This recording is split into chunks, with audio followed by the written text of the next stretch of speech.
Hi, I'm Don from DonDronesOn, and welcome to Module 3 of the Droner's Guide to the 2019 Canadian RPAS Regulations. In this module, we're going to complete the rest of the advanced operations related activities. So, first topic is going to be drones acceptable for advanced operations, the technical requirements for those, and so forth.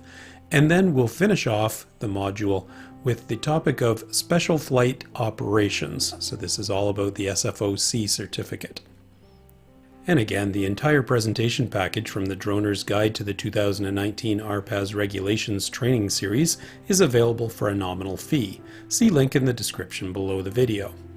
What you'll receive if you purchase it is a PDF soft copy of the entire presentation suite. It's about 100 pages, and every single one of the 901 regulations is covered off with a clear explanation for each rule. In addition, you will get automatically the active links to all of the additional resources and standards. And as a bonus, I'll throw in a free starter droning log guide with the purchase of your Droner's Guide material. This is an Excel spreadsheet, soft copy of course, and it has multiple tabs, one for each of the required procedures and logs and reference material that you're expected to have with you at all times.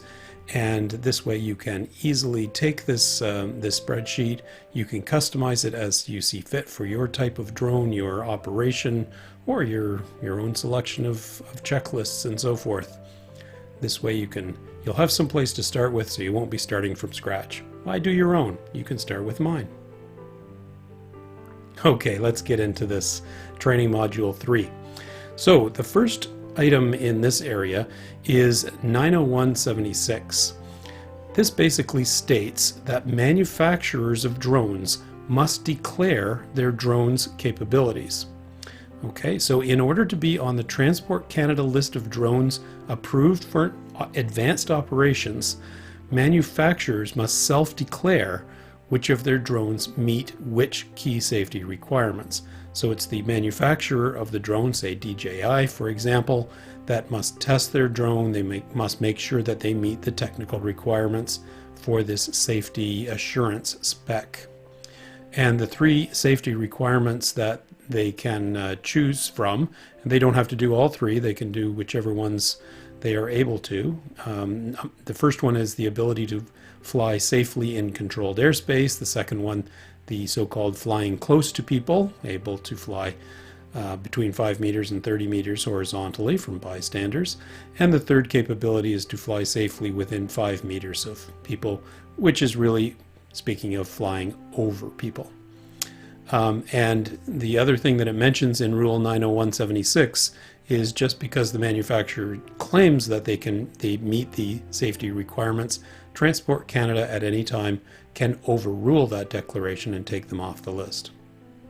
All right, the next page is really interesting. It is actually a summary of the key requirements in this Standard 922, the RPAS Safety Assurance. And again, there's a link in here if you purchase the PDF to that actual requirement. But let's have a look at it. So as I mentioned, there's 3 things. Here's the actual standard. So from that 922 Safety Assurance Standard, 9204, 5, and 6. And these are the standards that get referenced from within the droning standard 901.69 1A, B, and C. All right, so A is the operation in controlled airspace, B is operation near people, and C is operations over people. So what are the actual technical requirements? They're over here. So for operating in controlled airspace, it's really a requirement to be able to position the drone accurately within the controlled airspace.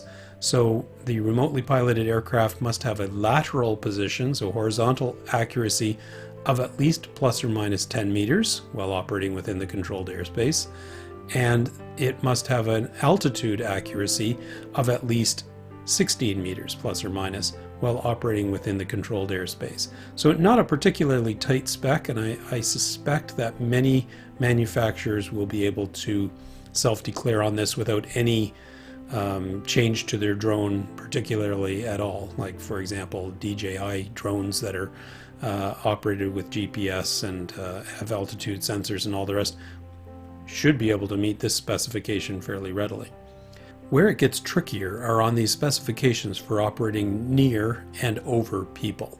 Let's have a closer look. So for operating near people, there are two specifications. The first one is really the tough one. The occurrence of any single failure of the RPAS, which may result in a severe injury to a person on the ground within 30 meters of the RPA in operation, must be shown to be remote.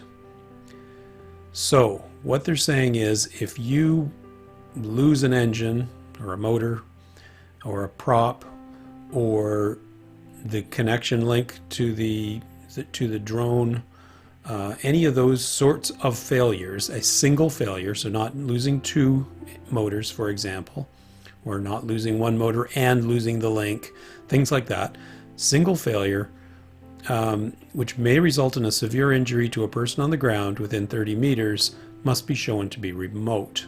Doesn't say that it's not ever going to happen, but they have to have reasonable safety mechanisms in place such that if you lose say a motor, that's probably the worst case, you're not going to go flying right into a person on the ground 30 meters away. All right, that's the technical requirement. The more sort of software-y, if that's a word, requirement is around warning and alerts. Systems, controls, and associated monitoring and warning means must be designed to minimize RPAS pilot errors that could create additional hazards. In other words, you design this thing such that it's idiot-proof to a reasonable extent. So they're just saying minimizing pilot errors. They're not eliminating them or anything else. All right, so that's operating near people. It's really the single failure case, and it should be remote that there's any chance that anybody gets hurt. Now, operating over people is much tougher.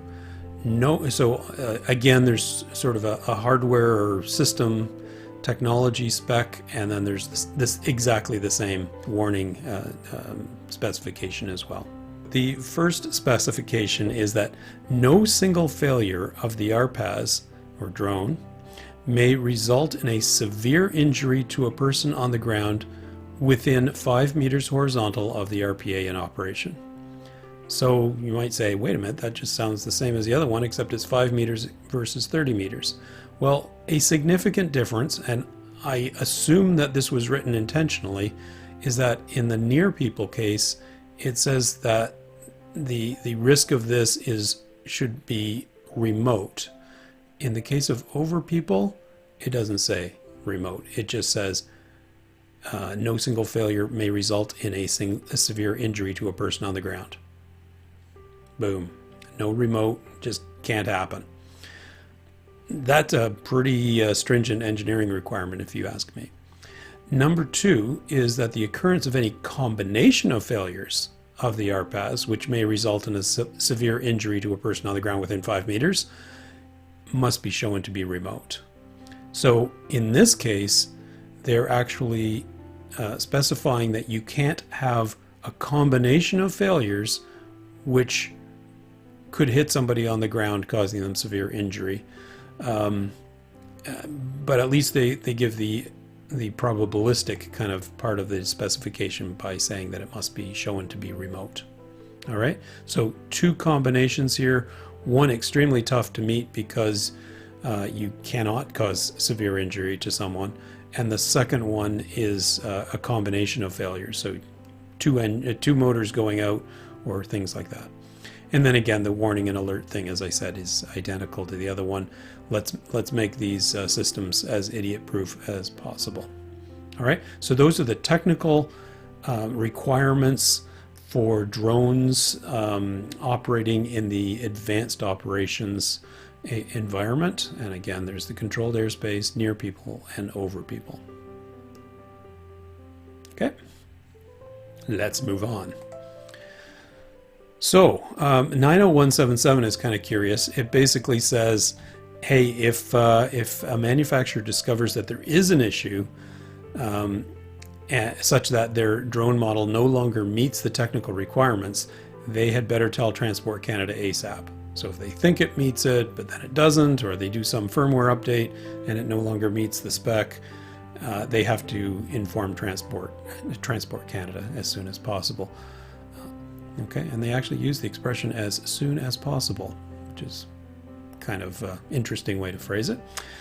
The next regulation is 90178, and that says that manufacturers of drones acceptable for advanced operations, so those ones that the manufacturers have self-declared, must provide all owners of those drones with a big heaping helping of documentation. And here's their description of it. I've summarized it down to maintenance, servicing, and inspection instructions. So, check your drone for cracks every 2 minutes or something like that. Mandatory actions if issues arise. And a mandatory action is more or less like a recall kind of a notice. You must take your drone and update the firmware, for example. And finally, an operating manual that includes a description of the drone and its capabilities, weight and center of gravity specifications.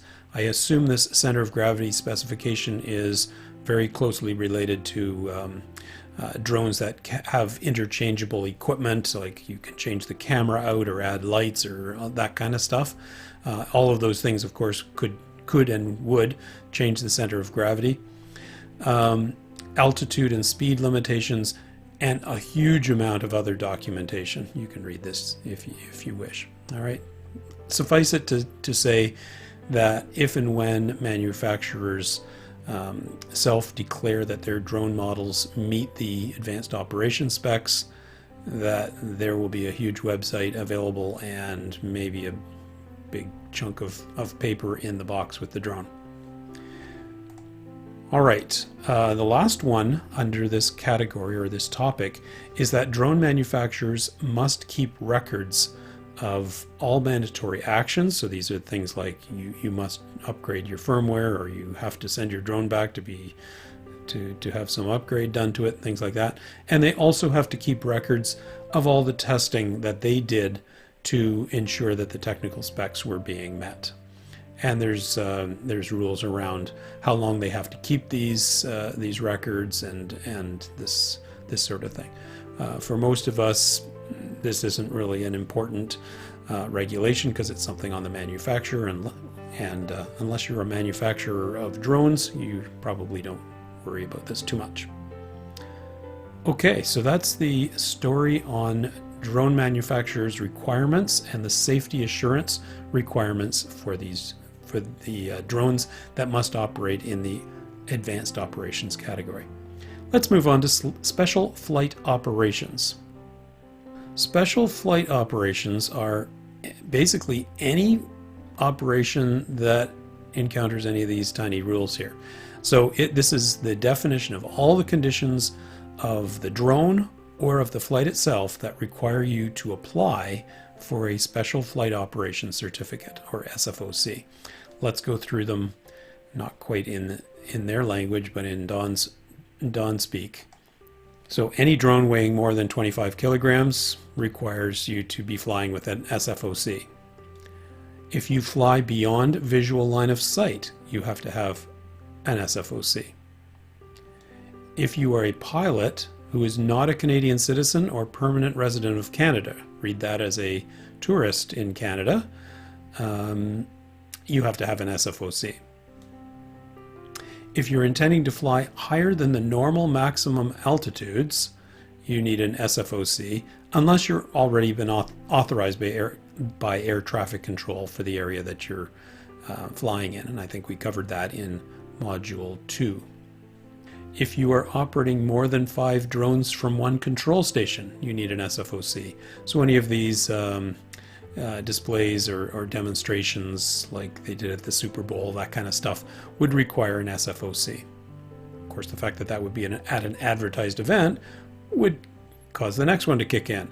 So if you're flying at a special aviation event or at an advertised event, you need an SFOC. An advertised event is any public event or any event that is advertised publicly, whether that be in the newspaper, on Facebook, or whatever. You can only fly at it if you have a special flight operation certificate. If you're intending to carry hazardous payloads for whatever mysterious reason, you need an SFOC.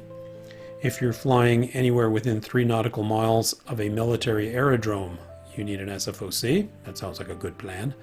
And they've left it a little bit open by saying any other operation that the minister decides requires an SFOC, they can do so just by saying so. So how do you get an SFOC? This is the procedure for applying.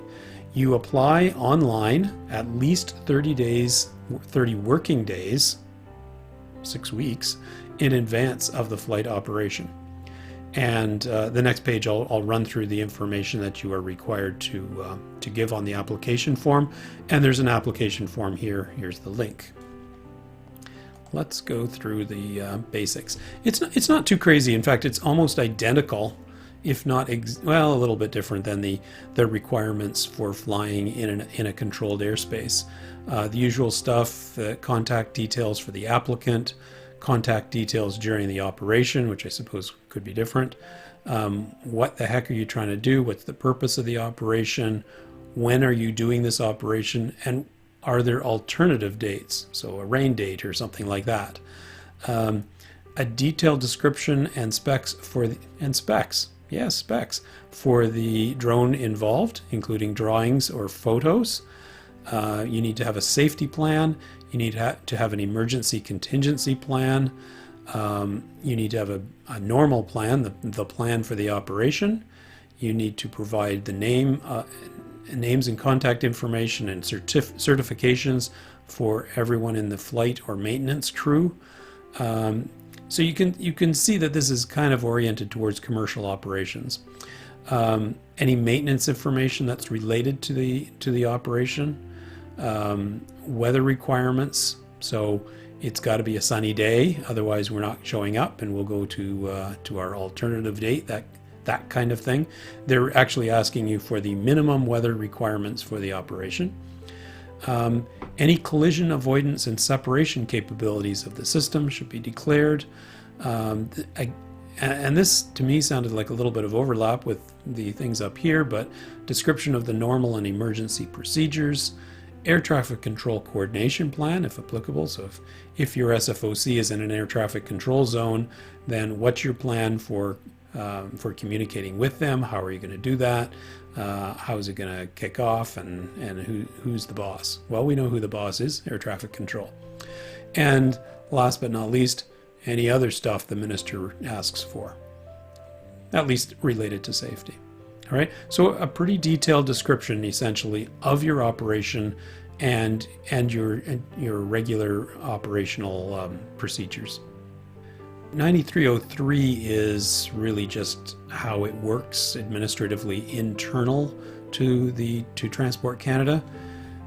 Essentially, your SFOC application will be approved if you can convince the ministry that your operation is safe. In other words, just applying for it doesn't necessarily mean that you'll get it. And that's all there is to it for SFOCs. So thank you once again. We've gone through Module 3 of the Droner's Guide to the 2019 Canadian RPAS Regulations, covering 2 topics in this module: drones acceptable for advanced operations and the Special Flight Operations Certificate. I would suggest as your next module in this journey is to cover the basic safety requirements. That's the first of 5 different modules that cover the general operating and flight rules of this training series. And once again, the presentation material has one big chunk for the entire set of training presentations is available via the link in the description below, as well as your bonus of an Excel spreadsheet covering your procedural, pre-flight check modules, all that kind of stuff. An excellent starter set to get you going in terms of those administrative and procedural details. Thank you once again for watching this video. I very much appreciate it. Like and subscribe below, and please comment, give me your suggestions or anything else. Thank you.